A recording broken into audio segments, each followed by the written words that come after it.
আসসালামু আলাইকুম রহমতুল্লাহি ওবারাকাতু। কেমন আছেন আপনারা? আশা রাখি খুব ভালো আছেন। আমি আল্লাহর রহমতে মোটামুটি ভালোই আছি। আজকে আমি হাঁসের বাচ্চা মুরগি দিয়ে ফুটিয়েছি। তা আমি 1 থেকে 15 দিন কি খাবার খাওয়াবো, কিভাবে পরিচর্যা করব তা নিয়েই ভিডিওটি সাজিয়েছি। ভিডিওটি আশা করি দেখবেন, খুব ভালো লাগবে আর অনেক উপকারেই লাগবে। এই যে আমি 1 থেকে 15 দিন পর্যন্ত হাঁসের বাচ্চাকে রেডি ফিড খাওয়াবো, আর তার সাথে লেবুর রস এবং কমলার রস চিপড়িয়ে 1 থেকে 3 দিন খাইয়ে দেব। তাহলে হাঁসের বাচ্চার গ্রোথও বেড়ে যাবে এবং কোনো রোগ হবে না, ঠান্ডা লাগবে না। এই যে এখানে আমি কমলার রসটা চিপড়িয়ে নিয়েছি এবং লেবুর রসটাও দিয়ে দিয়েছি। এর সাথে দিয়ে দেব আমি 2 টেবিল চামচ চিনিটা ঘুলিয়ে তারপর হাঁসকে আমি খাইতে দিয়ে দেব।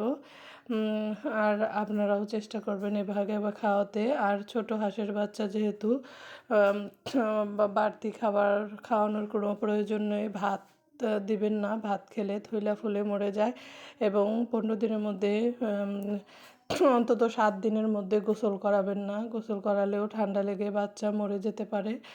এইভাবে হাঁসের বাচ্চা পাললে তাহলে একটা হাঁসের বাচ্চাও মরবে না এবং 15 দিনেই মাশাআল্লাহ অনেক বড় হয়ে যাবে। আবারও আমি 15 দিন পর আপনাদের মাঝে 15 দিনে আমার বাচ্চাগুলো কত বড় হয়েছে তাই নিয়ে আবারও ভিডিও সাজাবো।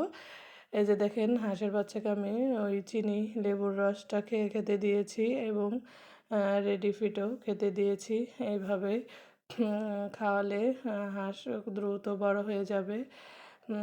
আর অন্য কোনো ঔষধ খাওয়াতে হবে না অন্তত 15 দিনের ভিতরে। যে দেখেন আমার হাঁসের বাচ্চাগুলো এখনও অনেক ছোট, তবে 15 দিন পরে কতটা বড় হয় তাই দেখাবো। আর গ্রামে থাকতে হলে একটু হাঁস মুরগি পালতেই হয়। আমি অনেক বেশি পালি না, 5-6টা মুরগি এবং 4-5টা হাঁসই পালি। এই যে এবার আবার ডিম দিয়ে হাঁসের বাচ্চা ফুটিয়েছি। এই যে দেখেন কত কি। আমার ভিডিও যদি আপনাদের একটু ভালো লেগে যায় তাহলে প্লিজ সাবস্ক্রাইব করে দেবেন, আমার পাশে থাকবেন, আমার জন্য দোয়া করবেন। ভালো থাকবেন। আল্লাহ হাফেজ।